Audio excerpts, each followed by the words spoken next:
For our first location, we went to a platform opposite Eiffel Tower around 7 AM. However, when we went there, we realized there were actually many other photographers with many other couples doing shoots there. People will constantly walk into your shot, so when you are planning to go to the Eiffel Tower, to do a shoot around the Eiffel Tower area, I suggest you go as early as possible, and around 8 or 9 o'clock, that's when all the tourists come to the viewing platform, and it will be very difficult to continue the shoot. We have a very limited amount of time there because the sun is rising and the quality of light is changing. It's one of the great places to do pre-wedding shoot. You can get a beautiful view of the Eiffel Tower, as well as this beautiful walkway here, which is actually a bike path. One of the more interesting places that we've been to was 26 Rue de Charonne. When we went there to scout it out a couple of days before the shoot, we realized that it was actually a very beautiful back alley, I would say. And one of the unexpected finds there was actually a little toy shop. The owners were so nice to actually let us do a quick shoot inside their shop as well. So one thing really interesting about 26 Rue de Charonne is that it's not crowded. We've been to so many places around Paris like Eiffel Tower, the Louvre Museum, and even the different bridges. Although they were very beautiful, they were also very crowded with tourists.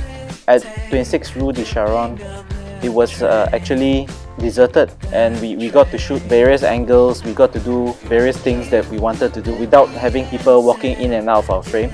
It was also a very rustic scene of a Paris street, which is difficult to get, seeing that it's such a busy city. The next location we went to was actually to shoot at the Pont Alexander Bridge. So it was a really challenging location to shoot at. There were many tourists around.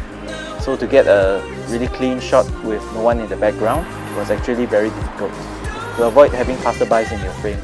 So one of the reasons why we chose to shoot at the Alexander Bridge is that you can actually overlook the Eiffel Tower in the distance, and it's also one of the most beautiful bridges. One of the locations that we chose was actually Petit Palace. At the front of the Petit Palace is actually this beautiful golden door. You have to shoot at the Petit Palace only when the museum is closed. If not, the doors will be open and the gates will be, in a sense, hidden. From my perspective, it's better to shoot there in the morning, because in the evening, the sun actually shines on the gate itself and the light is very harsh. For the last location that we did was actually at the carousels nearby the Eiffel Tower. We shot at the one that's actually further away from the Eiffel Tower, reason being that the one that's closer to the Eiffel Tower has several metal gates around it. We chose to shoot at night because the Eiffel Tower will be lit. There are lights on the carousel and they'll be on, and it creates a much more beautiful atmosphere.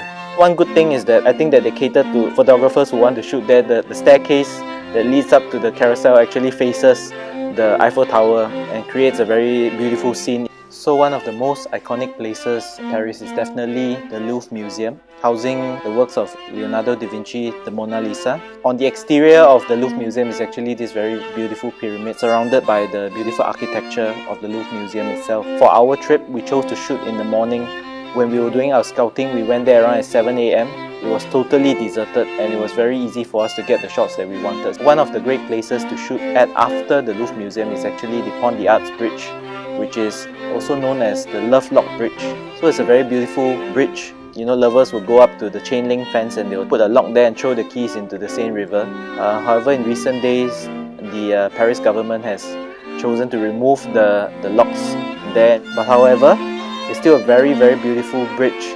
So directly in front of the Pont des Arts Bridge is actually the Institut de France. It has a very rustic Parisian architectural look to it, and it sets a very beautiful backdrop to the photos that can be taken on the Pont des Arts Bridge itself. To summarize the insights that we have learned from this trip, if you guys are planning for a pre-wedding shoot in Paris, if the locations that you want are the Eiffel Tower and the Louvre Museum and probably the Pont Alexander Bridge, I feel that you really need to split your shoot up into 2 days, because the places that I've mentioned will only be deserted early in the morning. If you visit there during sunset timing or when the light is very good, there will be an extremely large number of tourists there, and you will find it very difficult, regardless of the day that you decide to do your shoot, be it weekdays or weekends. Weekends being even more crowded. I feel that Paris is just as beautiful as what is portrayed in the movies on TV. You can choose to come to Paris if you really love the heritage, the architecture, the culture, just the overall feel of the place. It's such a different place from where we come from, Singapore.